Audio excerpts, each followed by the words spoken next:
உலக மக்கள் எல்லோருக்கும் வணக்கம். நான் உங்கள் ஜி கோபால் பேசுகிறேன். இன்னைக்கு பேசக்கூடிய தலைப்பு என்ன அப்படின்னா, மாத பலன்கள். மாத பலன்கள் வரிசையில் ஏப்ரல் மாத பலன்கள் துலாம் ராசிக்காரர்களுக்கு எப்படி இருக்கும், இதை பற்றி தான் இந்த வீடியோவில் தெளிவாக பேச போகிறோம். இதே ஏப்ரல் மாதத்தில் தமிழ் புத்தாண்டும் பிறக்கவிருக்கிறது. உங்கள் எல்லாத்துக்கும் என்னுடைய புத்தாண்டு வாழ்த்துக்களும் கூட.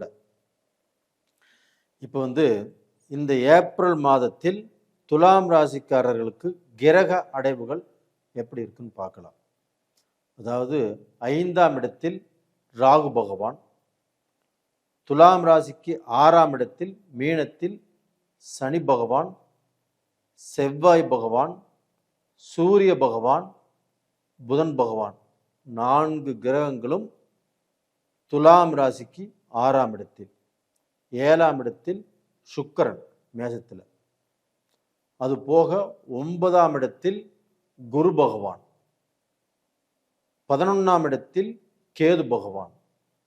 இது இந்த மாத கிரக அடைவுகள். இது துலாம் ராசிக்காரங்களுக்கு எப்படி இருக்கும் அப்படின்னா, துலாம் ராசிக்காரங்களுக்கு அவங்களுடைய ராசி அதிபதி சுக்கிர பகவான். அந்த சுக்கிர பகவான் ஆகப்பட்டது அவங்களுடைய ராசிக்கு 7ஆம் இடத்தில் சுக்கிர பகவான் இருக்கிறாங்க.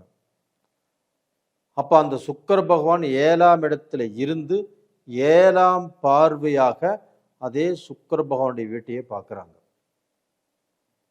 அப்போ பார்த்தீங்கன்னா, இந்த துலாம் ராசிக்காரர்களுக்கு கண்டிப்பாக ஒரு லக்ஸரி லைஃப் வாழ்வதற்குண்டான வாய்ப்புங்கிறது இல்லை, நல்ல நேரங்கிறது வந்தாச்சு.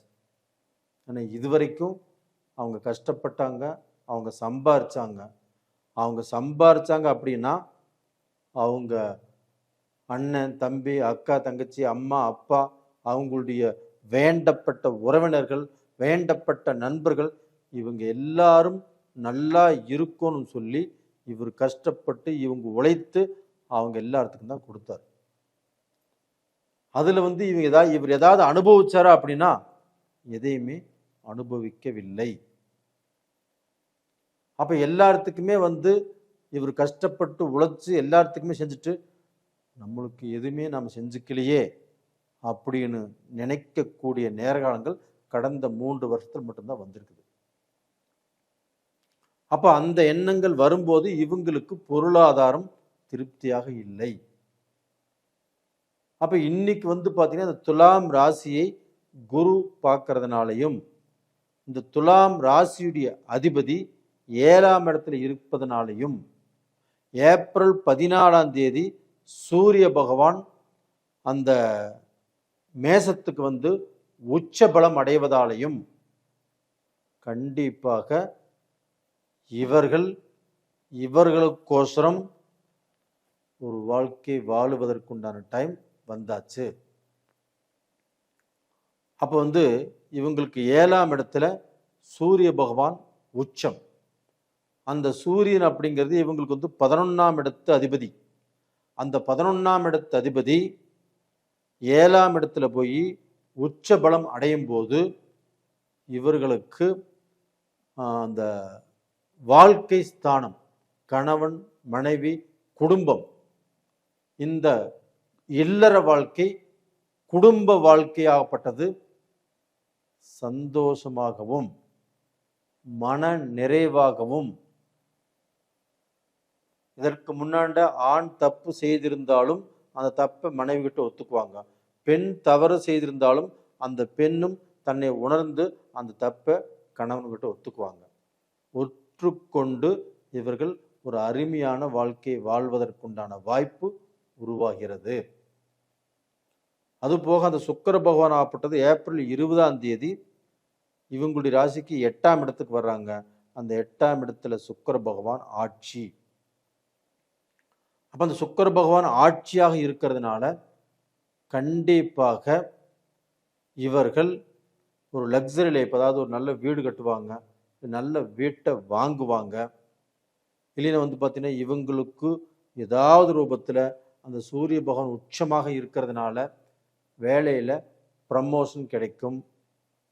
வேலையில் இருந்த அந்த பளு, அந்த டென்ஷன் இவங்களுக்கு குறையும். ரெண்டாவது பார்த்தீங்கன்னா இவங்களுக்கு 6ஆம் இடத்துல சனி பகவான்.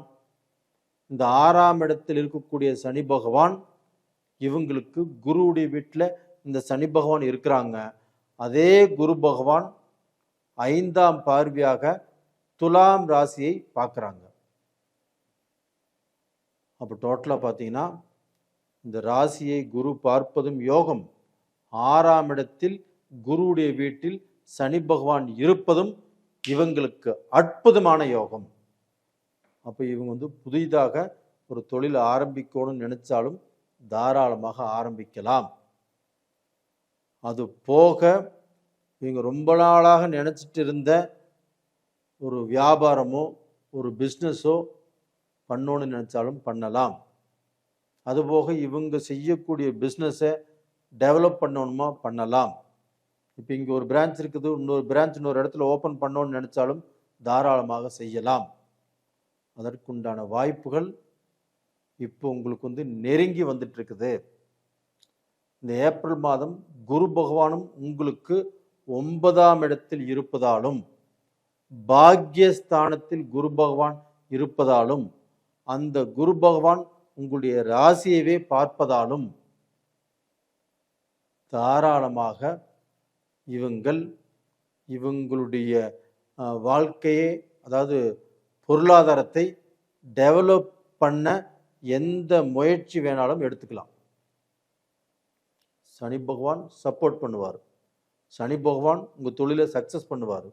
சனி பகவான் நீங்கள் வேலையில் உங்களுக்கு அந்த வேலையில் வந்து எதிர்ப்புகள், போட்டிகள், பொறாமைகள், செய்வனே சூனியம் பண்ணுவதற்குண்டான வேலைகள் எல்லாமே நடந்துட்டுருக்கும். அது எல்லாத்தையுமே தாண்டி வந்துடுவீங்க. இல்லைன்னா அதற்கு உண்டான ஒரு விமோச்சனம் உங்களுக்கு கிடைக்கும். அதே சமயத்தில்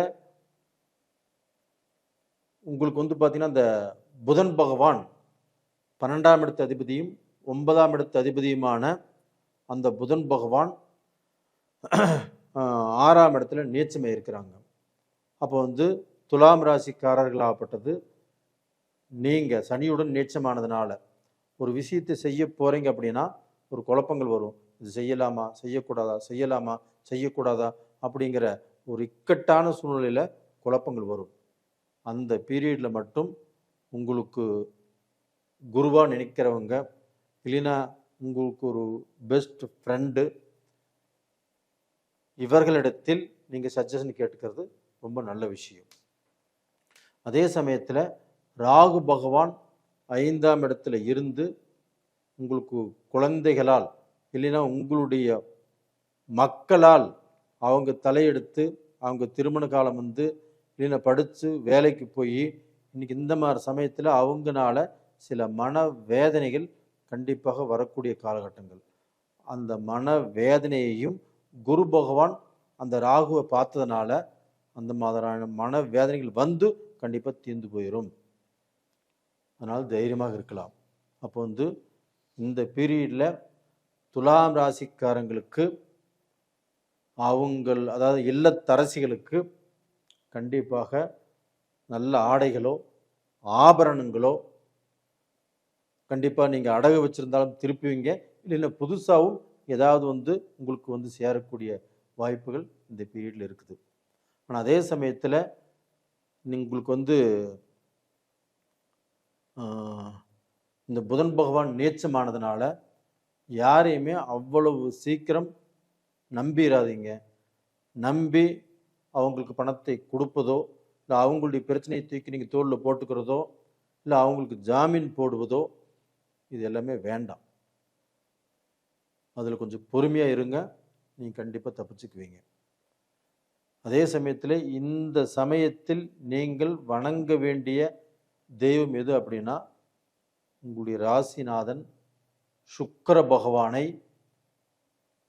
மகாலட்சுமியை இந்த பீரியடில் நீங்கள் வணங்கி வாருங்கள். கண்டிப்பாக உங்களுடைய கஷ்டம் வெகுவாக குறையும். நேயர்களே, உங்களிடமிருந்து விடைபெறுவது உங்களின் ஜி. கோபால். நன்றி, வணக்கம்.